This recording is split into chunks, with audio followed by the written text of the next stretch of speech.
Hello hi. இப்போது மதியானம் லஞ்சுக்கு நான் ஒரு சாம்பார் பண்ண போகிறேன். அது எப்படி செய்யலான்னு பார்க்கலாம். நான் வந்து ஃபஸ்ட்டே பருப்பு எடுத்து கழுவி வச்சுட்டேன். பருப்பு நான் இதில் மசூர் தால்னு சொல்லுவாங்க, அந்த பருப்பையும் துவரம் பருப்பையும் ரெண்டுத்தையுமே மிக்ஸ் பண்ணி வச்சுருக்கேன். உங்களுக்கு வேணாம் அப்படின்னா நீங்கள் வெறும் துவரம் பருப்பு கூட யூஸ் பண்ணிக்கலாம். இப்போ பருப்பு கூட நம்ம என்னென்ன போட போகிறோன்னு பார்த்தீங்கன்னா, நான் தக்காளி ஒரு 2.5 தக்காளி எடுத்து வச்சுருக்கேன்.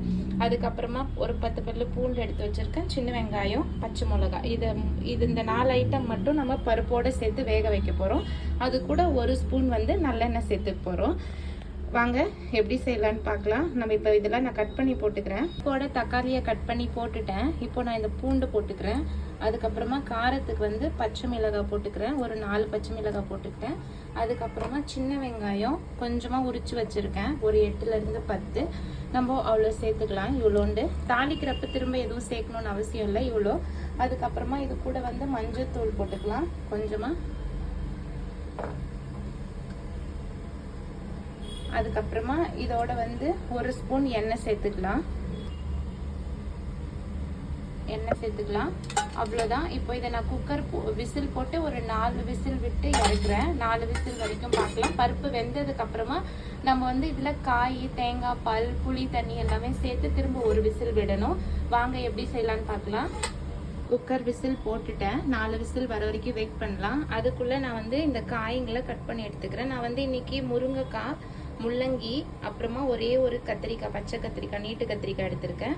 இந்த 3 காய்களையும் கட் பண்ணி சேர்த்துக்க போகிறோம்.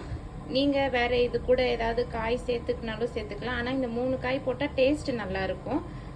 கட் பண்ணி எடுத்துக்கிறேன். இப்போது 4 விசில் விட்டு எடுத்தாச்சு. பருப்பு வெந்திருக்கா இல்லையான்னு ஓப்பன் பண்ணி பார்க்கலாம். பருப்பு நல்லா வெந்து வந்திருக்கீங்க பாருங்கள். இப்போ இதை நல்லா மசிச்சுட்டு நம்ம இந்த கட் பண்ணி வச்சிருக்க காய் எல்லாமே சேர்த்துக்க போகிறோம். காய்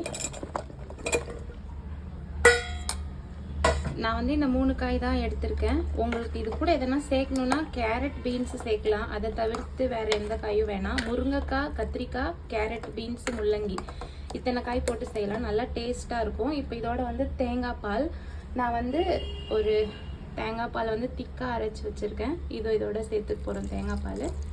அதுக்கப்புறமா இப்போ புளி கரைசல் சேர்க்க போகிறோம். இந்த கப்பால் 1/2 கப்பு புளி கரைசல் கரைச்சி வச்சுருக்கேன். இது சேர்த்துக்கலாம். அதுக்கப்புறம் இப்போ இதோட உப்பு போட்டுட்டு கிண்டி விட்டு இது ஒரு விசில் வர அளவுக்கு, ஃபுல் விசில் விட வேணாம். உங்களுக்கு காய் நீங்கள் எல்லாமே இளங்காயாக எடுத்திருக்கீங்க அப்படின்னு சொன்னீங்கன்னா முருங்கைக்காய் சீக்கிரமாக வெந்துடும் இல்லையா, உடஞ்சிரும். அதனால ஒரு விசில் விடுறதுக்கு முன்னாடியே நிறுத்திடணும். இப்போ இதோட உப்பு சேர்த்து நம்ம விசில் போட்டுக்கலாம். இப்போதைக்கு இவ்வளோ உப்பு சேர்த்துக்கிறேன். நீங்கள் அப்புறமா சாம்பார் கூட்டுறப்ப பார்த்துட்டு சேர்த்துக்கலாம். இப்போ இதை லைட்டாக அப்படி கிண்டி விடலாம். கிண்டி விட்டுட்டு விசில் போட்டுடலாம்.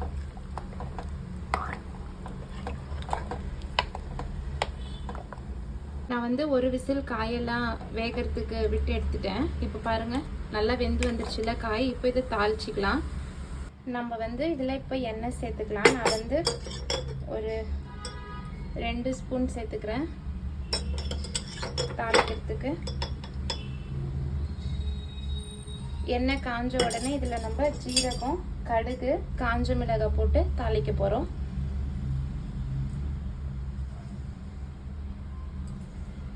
ஜீரகம் நல்லா இவ்வளோவாது போடுங்க, நல்லா ஸ்மெல் கொடுக்கும்.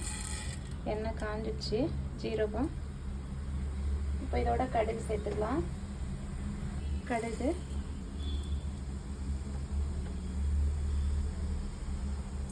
காஞ்ச மிளகாய், இது கூட இப்போ நம்ம இதை சேர்த்துக்க போகிறோம். இப்போ உங்களுக்கு எவ்வளோ தண்ணி வேணுமோ நீங்கள் அவ்வளோ தண்ணி சேர்த்துட்டு உப்பு பார்த்துக்கலாம், புளிப்பு பார்த்துக்கலாம். நான் இது கூட இப்போ கொஞ்சம் தண்ணி சேர்க்க போகிறேன். உங்களுக்கு எவ்வளோ கெட்டி தண்ணியாக வேணுமோ சாம்பார், அந்த அளவுக்கு நீங்கள் சாம்பார் கூட்டிக்கலாம். பாருங்கள் நான் இந்த கன்சிஸ்டன்சிக்கு எடுத்துக்கிட்டேன். இப்போ புளிப்பு, உப்பு அது எல்லாமே பார்த்துக்கலாம். சரியாக இருக்குது. கொஞ்சமாக இதோட உப்பு சேர்த்துக்கலாம். இந்த சாம்பார் ட்ரை பண்ணி பாருங்கள், ரொம்ப நல்லாயிருக்கும். தேங்காய் பால் சேர்த்து செய்கிறோம் இல்லையா, நல்லாயிருக்கும். நீங்கள் ட்ரை பண்ணி பாருங்கள், கமெண்ட்டில் சொல்லுங்கள். இப்போ இந்த சாம்பார் கூட வச்சு சாப்பிட்றதுக்கு தொட்டுக்கிறதுக்கு நான் இன்னைக்கு பிரண்டை துவையல் செய்ய போகிறேன்.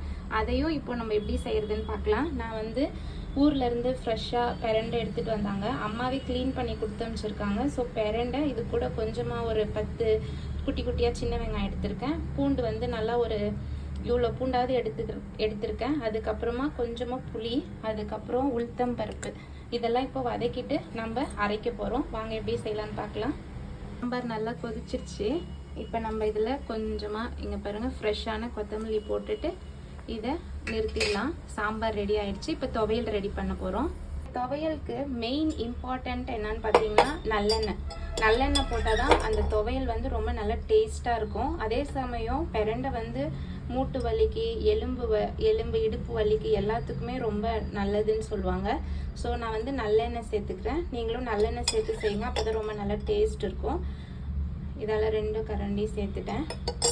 இப்போ வந்து ஃபஸ்ட்டு நம்ம வந்து பெரண்டையை வதக்கி எடுத்துக்கலாம். அதுக்கப்புறம் அதே எண்ணெயிலேயே கொஞ்சமாக உளுத்தம் பருப்பு, அதுக்கப்புறமா சின்ன வெங்காயம், பூண்டு, புளி, காஞ்ச மிளகாய் இதெல்லாம் சேர்த்து வதக்கிட்டு அரைக்க போகிறோம். நல்லா வதங்கி வரட்டும். ஒரு 10 நிமிஷமாவது டைம் எடுக்கும். நல்லா வதங்கினதுக்கப்புறம் இதை எடுத்துட்டு அதுக்கப்புறம் மீதி பொருளை வறுத்துட்டு அரைக்க போகிறோம். கொஞ்சமாக உப்பு சேர்த்துக்கலாம். அதே சமயம் பெரண்டை வந்து ரொம்ப நார்ச்சத்து உள்ளது. அதுக்கப்புறம் பார்த்திங்கன்னா தொப்பை குறையிறதுக்கு ரொம்ப ஹெல்ப் பண்ணும். இதை நம்ம வாரத்தில் ஒரு 2 நாளாவது இல்லைன்னா டெய்லி கூட சாப்பிட்லாம். தோசை, இட்லி, சட்னி கூட இது கூட அரைக்கலாம். அதுக்கப்புறம் பார்த்திங்கன்னா காரக்குழம்பு கூட வைக்கலாம். இன்றைக்கி நான் துவையல் அரைச்சி காமிக்கிறேன். நான் உங்களுக்கு இன்னொரு இதில் காரக்குழம்பு எப்படி வைக்கிறதுன்னு அந்த ரெசிபி போடுறேன். ட்ரை பண்ணி பாருங்கள். நல்லா வதங்கி வந்துடுச்சு இல்லையா?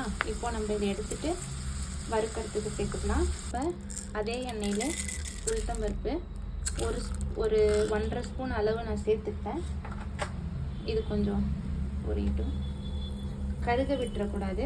கருகாமல் இது பண்ணி எடுக்கணும்.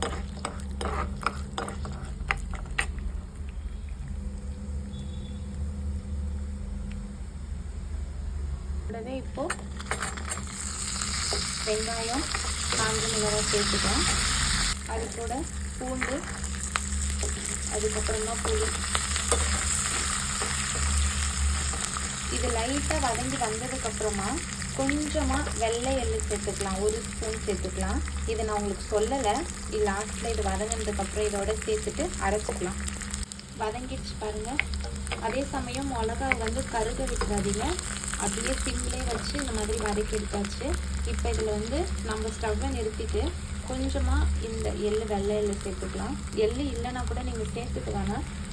1 ஸ்பூன் சேர்த்தா போதும். இல்லைன்னா நீங்கள் ஸ்கிப் பண்ணிக்கிங்க. இந்த சூடல்லே இதை லைட்டாக அப்படி கிண்டி விட்டுட்டு ஆறட்டும். ஆறினோடனே இப்போ இதை அரைச்சி எடுத்துக்கலாம். தாளிக்க வேண்டியது வேணாம். ஏன்னா நம்ம எல்லாமே வதக்கிட்டு தான் அரைக்கிறோம். இதில் வந்து தண்ணி எதுவுமே சேர்த்துக்க போகிறதில்ல. அதனால் அரைச்சிட்டு அப்படியே நம்ம சாப்பாட்டு கூட வச்சு சாப்பிட்டுக்கலாம். ஆறிடுச்சு. இப்போ நம்ம இதை அரைச்சி எடுத்துக்கலாம். பாருங்கள், அரைச்சி எடுத்துட்டோம். இவ்வளோதான். இப்போ இதை நம்ம சாப்பாட்டு கூட வச்சு சாப்பிட்டு பார்த்துட்டு டேஸ்ட் எப்படி இருக்குன்னு செக் பண்ணிடலாம். அரைச்சாச்சு. இன்றைக்கி துவையல், அதுக்கப்புறம் சாம்பார் 2 டிஷ்ஷு பண்ணியிருக்கேன். ட்ரை பண்ணி பார்த்துட்டு கமெண்ட்டில் சொல்லுங்கள். பிடிச்சிருந்தா சப்ஸ்கிரைப் பண்ணுங்கள். பாய். நெக்ஸ்ட் ஒரு வீடியோவில் பார்க்கலாம்.